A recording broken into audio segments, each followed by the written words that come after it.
That graph shows it all. You know, if you get your profession, the procurement and supply working properly, the return on investment, or the ROI, which when you talk to business leaders, that's all they want to talk about, return on investment. Don't give me the soft stuff, give me the hard stuff. Return on investment done through surveys shows that it's huge. Okay, I'm going to take you on a quick journey through the profession. So, where it started, you know, we all started out as buyers. Many of us did. I'm sure there's people who haven't been in the profession all their career. But it's become much more than that. And you can see there's some of the things I've been talking about in terms of understanding your markets, post-contract management, upstream relationship management, the words you've heard, but are being recognised by our stakeholder community more and more as important to them as it resonates with their own targets and goals and aspirations. But it's gone far beyond as a profession where it was some years ago, certainly when I started out, and you were expected to deliver cost savings, and that was really it. All these things, if they're delivered properly, give that recognition at the senior levels. And as my last role as supply chain director, in fact just down the road from here, at the world headquarters of IMI, it was very much because I was involved in upstream supply management, in terms of make versus buy decisions, in terms of how the business future would look, what it would look like. And more large corporations are seeing, as I showed you earlier, starting to shift their footprint.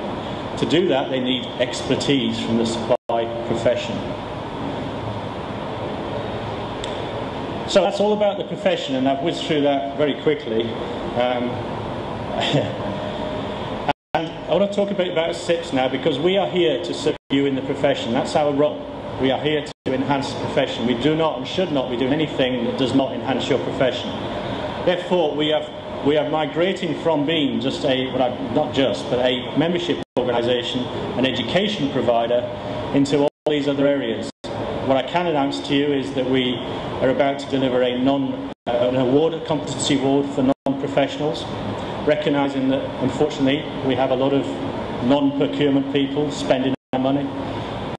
Now, you could say, well, we should get rid of that. Well, I'd love to, but we can't. And the reality is, at the moment, in this current age, it's not going to happen.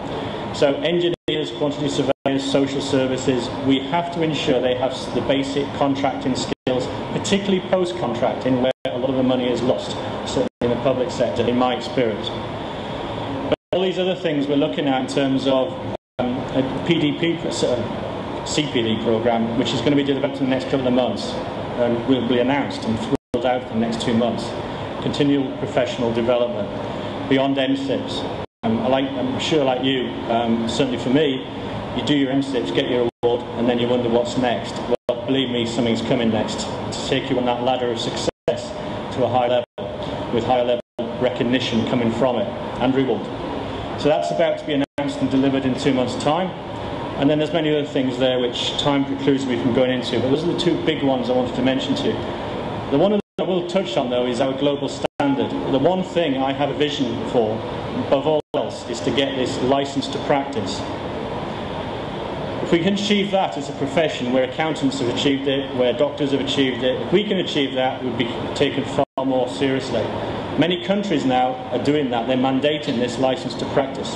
There's 4 states in Africa have just mandated MSIPs. You cannot practice procurement government in Africa unless you've got MSIPs. Just think about that for a minute. That's got huge ramifications. And it's become a license to practice. One of the reasons for that, of course, in Africa is fraud. And it gives them a checkpoint to make sure they're not re-employing people who have committed fraud. Right. We're going to show a short video in a minute, so I'm just running towards the end. But just to tell you a bit more about where SIPS is going as a vision. We are the largest in the world, 65,000 members and growing. The next largest, biggest is ISM, the American Institute, with about 30,000 and dropping. So that's very comforting to know that a British standard, and this is a thing I keep banging on to Francis Maud about, a British company is leading the world in professionalisation of this profession. Talked there about the global standard. MSIPS is now recognised by the other purchasing associations as the baseline for the global standard. It is the best qualification out there. We've done a with the United Nations, and we've got trust funds. We're getting very heavily involved with the donor community now in terms of trust funds. Very quickly, we have, just talking about a hierarchy of standards, and I've touched this already, but it's important that we make this as clear as we can as we move forward, and we're working on this still, but in terms of MSIPs and fellow, I think you're all familiar with that, and the CPD I've just announced, but also within corporates. So we work within public sector and private sector on building people development through the corporate hierarchy, through corporate award, from non-procurement award I've talked about, master practitioner. We've just done an alliance with Cranfield University, which is going to lead to leaders' skills outside of procurement being given to our profession through our executive procurement network. And then we have the process control through our certification product, which is now 160 companies around the world have achieved that. It's recognised as almost the ISO of the procurement world. So I'm conscious very much of time. I'm going to shoot on. That's where we actually physically have offices now. This is just a quick on SIPs. And we're just about to set up in China. You're okay, David. How long have we got? You've got over 10 minutes. Right. I'll slow down. I thought I was getting nodded a minute ago. I had 5 minutes left. No. Sorry. Right. Oh, I'll go back then. I'll just go back. We've just started in China. Or just about to start in China. We're active in the Middle East, Africa, Australia, full service institutes, offering all the things I've just showed you. So that around the world, this is seen as a global brand and a global profession, not as a UK brand. As you can see there, over 50% of our membership is now outside the UK, and 60% of our revenues. That will change upwards in the next few years. That's not to say the UK is not important to us, it is very important to us. But back to what I said about our mission in life is to enhance this profession on a global basis, and that is happening, believe me. Okay, so what about this global reach? I'm going to come on to the public sector in a minute, but there's many things around the world. I've talked about Dubai, I've talked about the African office. We're just about to run national conferences in the Middle East and South Africa. Our UK conference is in September and Australia is in October. So continually having the two-way dialogue through conferences to get the messages across about the profession. And what's coming, I've talked about this already, but just to focus in on it, above all else, we have to be the professional standard. But we recognise there's a whole area of Generation Y, the social media side, that we've got to be far more, there's a spelling mistake on there, that's not Italian, so silly. Far more engaged in the new generation, and that's through social media. That's going to be our major emphasis for next year, and get into that social media platform. We cannot leave it alone.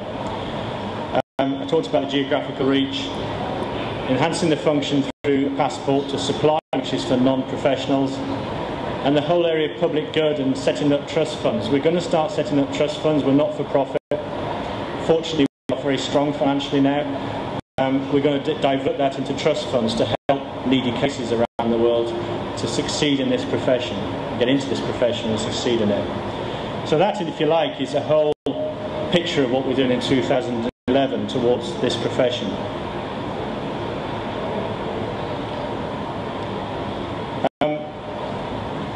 So, this is one of the things we don't do well is sell ourselves as a profession, and I include myself in that.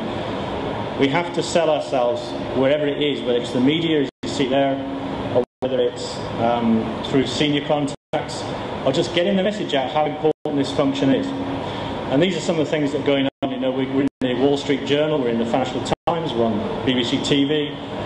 Tory press now are very engaged with us because of the manufacturing data that came out last month, which was record highs. Of course, the Tories love that, so suddenly we were very popular with the Tories. But we have to be independent. But this is a key part of what we need to do as this profession to get it noticed. And the more we can turn people's attention, I will guarantee you now, every month, the first 3 days of every month, if you look in your newspapers, you will see SIPs in there in the business section to do with PMI indices. Now that's a huge, huge credit to this profession. Whenever I get interviewed, now I think they've stopped asking me now because I don't talk about the economy if I can. I will talk about how important this profession is, and the fact that the PMIs now are recognised by the Bank of England as one of the 7 indicators to set monetary policy, and it's based on purchasing managers' data, is a huge credit to this organisation. But how well do we sell? How well do we let our bosses know that actually the way this country is running has got a huge impact from purchasing and supply? So I include us all in that, and certainly myself, and when I was in the profession, you tend to be very inward-looking, where our marketing colleagues tend to be very outward-looking. I think we need to do it as a learning point and include very much the public sector in this. We need to sell what we deliver far better. I said to the Procure conference I was involved in Glasgow, that one of the things you'll be surprised to hear in the UK public sector is that in other countries around the world, they see the UK as the number one. They see UK public procurement as the aspiration.